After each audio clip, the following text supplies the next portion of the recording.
Nasa linya na natin yung pinangako ko sa inyo kanina dahil itong balita dito sa Navotas, 6 ho ang sugatan eh. Itong pagsabog ng LPG tank, ito yung maliit na yung gasolito kung tawagin. Gasolito ba yun o tangkilito ba to? Tangkilito? Tangkilito. Tama ba? Nasa linya po natin ang former Representative LPGMA party list at presidente po ng Republic Gas Corporation or Regasco. Nasa linya po natin si Mr. Arnel Ticong. Magandang araw po. Opo, magandang umaga po sa inyo at sa inyo po mga tagapakinig. Kong, medyo malungkot to na balita to. Nabalitaan niyo ho ba itong pagsabog ng LPG na maliit dito ho sa may, saan ba to? Sa may Navotas? Opo, yan po ay nabilitaan na po namin at yan po ay pinaimbestigahan na rin po namin at hindi lang po dyan, ibig kong sabihin, hindi lang ho yan limitado doon sa nangyari dito sa Navotas, kundi sa iba't ibang lugar din po ng Pilipinas may mga ganyan din hong problema tungkol doon sa size po na yan, yung 2.7 Super Kalan sizes. Totoo ba nasa balita namin na based on the impormasyon, hindi pala dapat inilalagay itong ganitong kaliit na tangke sa loob ng bahay? Opo, yan po napag-usapan na po ng mahabang panahon sa Department of Energy dahil sa ang disenyo po kasi talagang tinatawag nating Super Kalan ay for camping. Ibig sabihin po, hindi ho talaga pang bahay yan, kundi ito po ginagamit ng mga hikers, mga campers. Hindi po talaga disenyong gamitin sa loob ng bahay. Nako maganda hong sa inyo na nanggaling yan dahil kayo yung otoridad pagdating niya sa mga LPG tank. Pasensya na ho kayo dahil papasok na tayo sa papasok na ho tayo Fire sa prevention. Fire Prevention Month, Kong Kaya dapat ho baka bigyan ho natin ng konting guidelines, lalong-lalo na yung mga kababayan po natin na walang masyadong alam sa pagbili ng hanggang ngayon tayo, isa yun sa mga advocacy ninyo na turuan yung mga kababayan natin kung paano, ano yung mga dapat i-check o dapat i-consider sa pagbili ng LPG tank, Kong. Opo, paalala lang po sa ating mga consumer, ito naman po ay naibigay na po namin itong instruction na to sa lahat ng LPG dealer sa buong bansa. Nito pong nakalipas sa 3 taon, yan po ay amin pong patuloy at tuloy-tuloy na ibinibilin sa mga dealers na bilhin na ng ating mga consumer, lalong-lalo na doon sa bumibili dito sa 2.7 Super Kalan sizes ng cylinder. Unang-una po, yan pong tangking yan ay hindi po gamit sa loob ng bahay. Dapat po, pag nagluluto po kayo, ay kailangan po, nasa labas po ng bahay.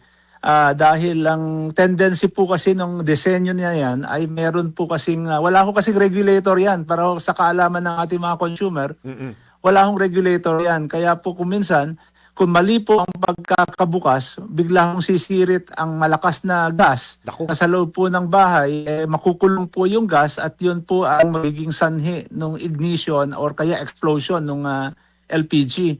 Kaya po ang napagdesisyonan po ng Department of Energy ay kailangan nilagyan na ho namin yan ng tanda. Nakalagay po, malaking letra po nakalagay dyan for external use only. Para po sa labas lang ho ng bahay gagamitin. Yan po yung pinaka-importanting bagay sa ating mga consumer na paalala. Pangalawa, hindi po pwedeng gamitin itong mga ganitong sizes sa mga mabibigat na tinatawag nating lutuan. Yun pong kanilang mga kaldero. Ang kapasidad lamang po nito ay 5 kilo, maximum na po yan. Ibig sabihin, kung sila po ay magpapakulo ng sabaw or kaya magpapainit po o magpapakulo ng mais, yun po nangyari sa Navotas, ay nagluluto po yan ng mais ng gustong ibenta na yung naglalaga ho ng mais. Ang naipatong po niyang kawali ron o yung kanyang pakuluan, umaabot ho ng 20, siguro po yung mga 20 to 25 kilos ang ipinatong po niya doon sa kanyang lutuan, talaga pong may posibilidad at madali pong masira yung pong kanyang balbula at doon po mag-uumpisa yung leak. Kaya po yun po yung madalas namin ibilin sa ating mga consumer. Huwag po nilang i-overuse. Ibig sabihin, huwag po nilang lalagyan ng napakabigat na lulutuin. Hanggang 5 kilo lang po ang kaya niyang lutuin ng 2.7. Super Kalan. Oo, saka i-reiterate natin na idiin natin ng konti kung yung dapat na super, yung ganitong kaliit na kalan o LPG, dapat talaga nasa labas ng bahay, wala sa loob ng bahay. Tama po yun. At isa pa hong palagi nagpagkakamali ng consumer Mm. na habang nagluluto sila ng gamit po yung Super Kalan at kadalasan po meron silang reserba, isa o dalawa o tatlo ang nagiging reserba nila. Naku. Habang niluluto yung isa, gusto nila magluto nung isa pa, kinakabit po nila yung burner malapit doon sa isang Super Kalan na may sinde. Yun din po ang nangyari doon sa Navotas. Habang nagluluto po yung isang Super Kalan, kinakabit naman po nila yung isa ulit para gagamitin ulit nila pangluto. Yun po yung sumirit, LPG. Kaya po doon ho nagkaroon ng explosion. Yun, nako, napaka-importante ho na sinabi niyo po yan. At saka isa pa sa mga problema sa super kalan na maliit na ganito, parang hindi mo alam kung nakabukas pa, Kong, no? Kasi maliit eh. Tama po yun. Dahil yun ho kasing pagka ipapasok na po nila yung burner, tawag natin doon yung burner, hindi po nila alam kung yung burner ay bukas o sarado. Oo. Kaya po kuminsan, pag sinaksak na po nila yan doon sa valvula ng Super Kalan, Opo. kaagad-agad ho, kung bukas po yan, may sisirit kaagad na LPG at malakas po ang sirit niyan dahil kadalasan po puno yung laman ng tangking yun eh. Siguro nangyayari kong kasi naubusan ka ng laman ng tangke, 'di ba? So ibig sabihin, naubos yung laman nung liit na gasolito mo, napabayaan mong nakabukas. So, pag bumili ka ng bago, papatong mo without knowing or nakalimutan mo na nakabukas yung kalan. Tama po yun. At ang pinaka pangit po sa disenyo ng 2.7 Super Kalan, pag ikinakabit po nila yung burner, dalawa lang po yun. It's either nasa elevated position, ibig sabihin po halos nasa baywang na po ng tao yung tangke. Kaya pag sumirit po talaga yan at nagkaroon ng ignition, kaya palagi ang tama po sa consumer sa mukha eh. Yun po yung nagiging problema po talaga. At maliban po doon, higpitan o tanggalin, kadalasan po upang mahigpit nila, niyayakap po nila yung tangke. Yun din po hindi ho tamang gawain. Kaya po ang nangyayari, pagka yan po sumirit, talagang ang unang tatamaan po kaagad is yung buong katawan, yung mukha at hanggang sa baywang. Yan po palagi ang sunog po sa taong nadidisgrasya po nitong 2.7. Nako, sige, iwan na ho natin yung maliit na tangke na yan. Nabigyan na natin ng paalala yung mga kababayan natin. Kong, puntahan naman natin yung malaking tangke na regular na binibili ng mga kababayan natin sa mga suki nila at mga grocery store. Ano ho ba ang mga dapat na tandaan? Lalong-lalo na sa mga misis ng tahanan. Ano ho ang mga dapat tandaan pagka bumibili ho ng malaking tangke? Go ahead po.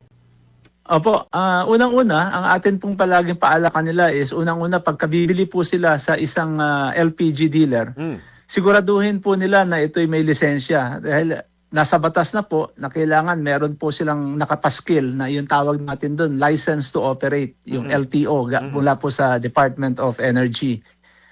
Pangalawa, alamin po ang pangalan ng tindahan upang kung may problema po yung i-deliver na tangke sa kanila, ay po pwede po nilang balikan yung tindahan na yon dahil malaki po ang karapatan ng consumer at responsibilidad po ng tindahan na siya po ay palitan at ibigyan ng maayos na produkto. Dahil po yun pong mga tinatawag nating luma, kinakalawang o tinatawag na generic cylinders ay isa na pong illegal na gawain pag yan po yung ibinenta sa kanila. Paalala po sa ating mga consumer na ito po ay criminal na po ang ang humawak o magbenta ng generic cylinders, yung kinakalawang na mga walang brand. Yan po bawal na po. Kaya po yan naman po ay protection ng ating mga consumer upang makakuha sila ng mas maayos na serbisyo. Pangalawa, alam nila kung anong brand ang kanilang babalikan kung may problema po yung tangke. At pangatlo, meron pong garansya na ang kanyang idinideliver sa ating mga household ay tama sa timbang. Dapat po meron po yung brand. Yun po yung pinaka-importante. Iyon. At saka yung isa pa, Kong, yung alam na alam mong ni-repaint, yung alam na Opo. alam mo talaga na ni-repaint lang, tapos kasi yung bandang ilalim medyo kalawang. Opo, well, ang amin pong pakiusap sa ating mga consumer, maging pihikan at pagka kayo pipilitin ng mga dealers na tanggapin yung mga ganyang klase, pwede po kayong magreklamo kahit po sa barangay ay pwede din pong umaksyon ang barangay. Ang kapulisan ay pwede umaksyon dahil under sa bagong batas, yung RA 11592 or LPG law, ay binigyan din po ng kapangyarihan ng iba't ibang ahensya ng gobyerno upang rumesponde sa sumbong ng ating mga consumer. Ayun, okay. Maraming salamat. Teka muna, Kong, meron kami nabalitaan din eh. Tama ho ba etong week na ito yung birthday ninyo? Happy birthday, Kong, ha? Opo, maraming salamat. Happy birthday at may you have many more birthdays to come. Nanggagaling po yan sa Aliw Broadcasting Corporation, DWIC. At syempre sa inyong mga Salamat kasama po. dyan sa Regasco, Sir Arnel T. Maraming salamat po. Maraming salamat po and we'll see you soon. Thank you very much, Kong, ha? Opo. See you soon. Okay. Ang presidente po ng Republic Gas Corporation na Regasco at former representative congressman ito LPGMA party list si Mr. Arnel T.